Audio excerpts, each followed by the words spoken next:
Hi, I'm Carolyn Holzman, and welcome to Crawl or No Crawl.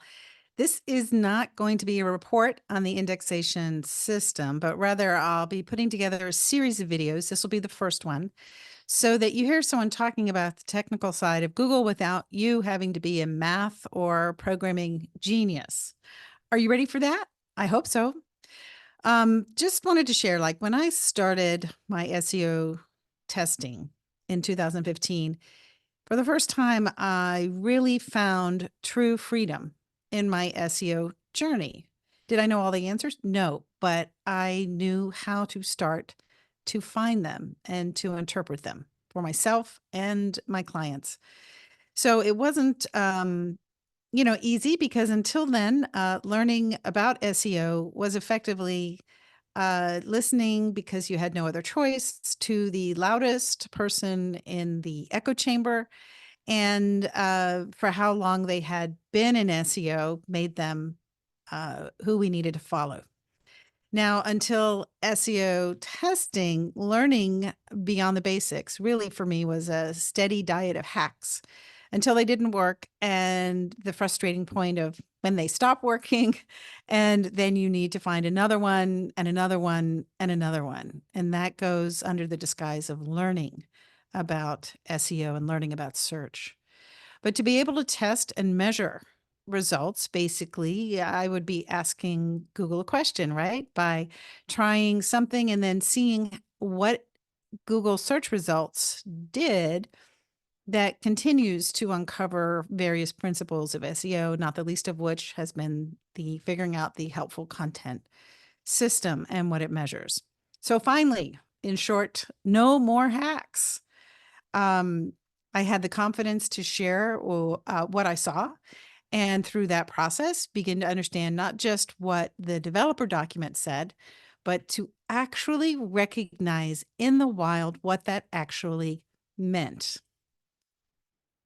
There is a difference, right? So I invite you to stick around, put aside the question of how to get to page one, and begin to understand the environment that we are working in and how these systems interrelate to each other and how we can use that knowledge to become better SEOs. Finding for yourself is the true freedom from bullshit and personalities. So no more mistaking fast food SEO statements as SEO gospel, because you're going to try it out. You're going to see for yourself. I'm not asking you to believe me. I'm simply saying, get courage, people.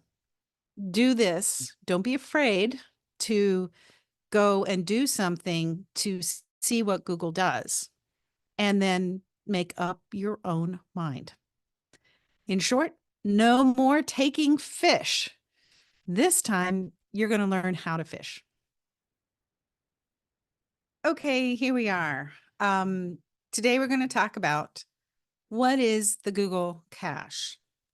It's something, I think it's a word we all hear very often, but based on what I'm seeing and how people talk about various things, I don't think that people understand it as much as we need to in order to have meaningful discussions about a lot of indexation issues.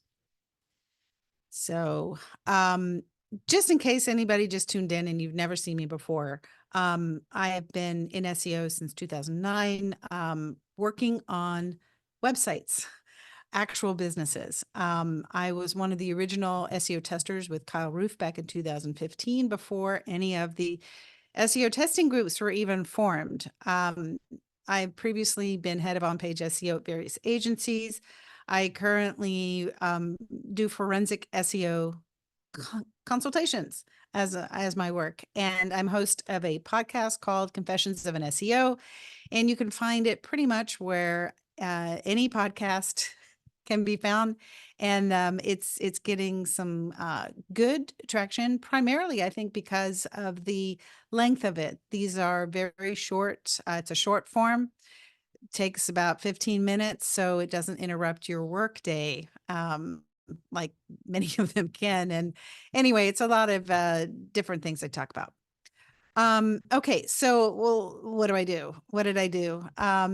So I pretty much figured out what the helpful content targets, what it measures.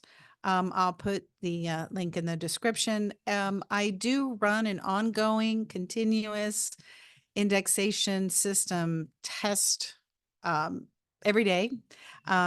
Currently, as of today, it's in over 1,000 days, 1,034. I've spoken at SEO conferences in US, Canada, and Europe. And two things, like I say, I discovered what helpful content system targets. And in the course of doing that afterwards, I found out that the Canonical system appears to be broken. I don't care what you call it, but there are jump links specifically that are getting indexed, and the duplicate content is what is bringing those sites down. You don't have to believe me, but just know that that is something that I talk about a lot. And here's why. Details matter. Data is more valuable than opinion, no matter whose it is. So put on your critical thinking hats. And I'm going to, like I say, get down into the basics today of what the cache is.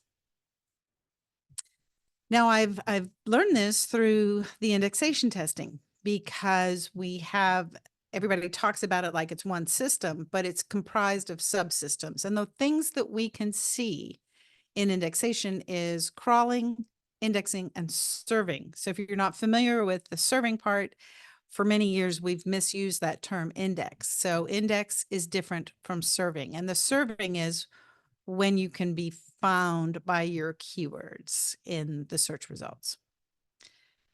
Now, right in that spot right there, that's where the cache kind of comes in. And again, I'm not making this up. I'm describing what I see as I move through the indexation testing process. So Google Cache, why does it exist? What is its purpose? And what can we determine from understanding it better? So if we look at the basics, boil everything down to the minimal, Google is information storage and retrieval. Google search, let's say, that is the loss leader for their paid ads. But primarily it's how to store all this information and then how to quickly make it available when people need it. So obviously they say they're organizing the world's information and they're making it available for documents who have paid the price of admission. I'm going to be talking about that through this series of videos. Some people use the word quality to mean the quality of the content, but really what we're talking about is the math. And it's the math. When you can run the math, you kind of find out who has paid the price of admission to get into those top 100 spots. Now, the Google cache is important because it's kind of like how to make the internet work better and faster, right? We don't want to sit here for 20 minutes trying to get an answer to a question. And if you picture it, it's kind of like having a library of copies of, let's say, all the stories on the internet, just in case we need them. But it's also useful. So can content be findable in the cache and not served? And the answer is, oh, come on. Yes. Now, the reason that can happen is, either it was in there, but somebody removed it and Google didn't have time to return it, remove it.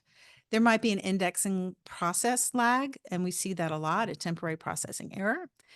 There could be search ranking factors, and that's what I talked about, the price of admission, that the quality of the content wasn't better than what they already had, so they're not going to serve it. And then there are temporary technical issues. So how do we know if a URL is in the cache? And we've had multiple ways to find out over the years, but this is how we do it now, which is you go and you search and you use a search operator called cache and then colon and then your full URL. Now, either it will come back with a 404 error, or you'll see the page as it is in Google, and along with a little more information on the top, and it'll tell you what the most recent date that that content appeared, the way that we're viewing it. So this is what a 4 of 4 will look like. I'm sure we've all seen that, but that's basically what that means, is like we don't have anything in our internet library. So how can we use this information? Could we determine if a jump link anchor URL is in the cache? Okay, the answer is yes. Yes, you can. So in this case, this was, I have changed the names to protect the innocent. But basically, this is the URL at the top in the search bar. And so as you can see, it says it's in the web cache. It tells you the domain URL. And if you see here, this is highlighted because it's important. Now, if you don't know how to decipher these strings, I can show you. There's a great website, and it's togglecase.com. And if you pop in your URL, and specifically what I did is I searched for those things because I figured why it's actually the anchor text URL. So it revealed that the end, like after the .com, and then where the hashtag started, and then the keywords after that. So we see here in cache, and the cache, remember, is the library, the internet library that Google keeps. So this is an index page. Remember, indexed is different from serving, but this is an index page based on the jump link URL. Now, the reason this is significant is that there's a lot of confusion out there when people say, well, Google does not index anchor text, you know, that the anchor text URL. I ask you, who will you believe? Something written down in a document or something that you can see on your own screen when you do this? And I'm going to show you how to do this. So here are some things that people have shared. You know, when I take that same URL with the anchor text on the back end in Search Console, and I inspect that URL, it says it's not indexed. But as you can see from before, content that is in the cache is indexed, period.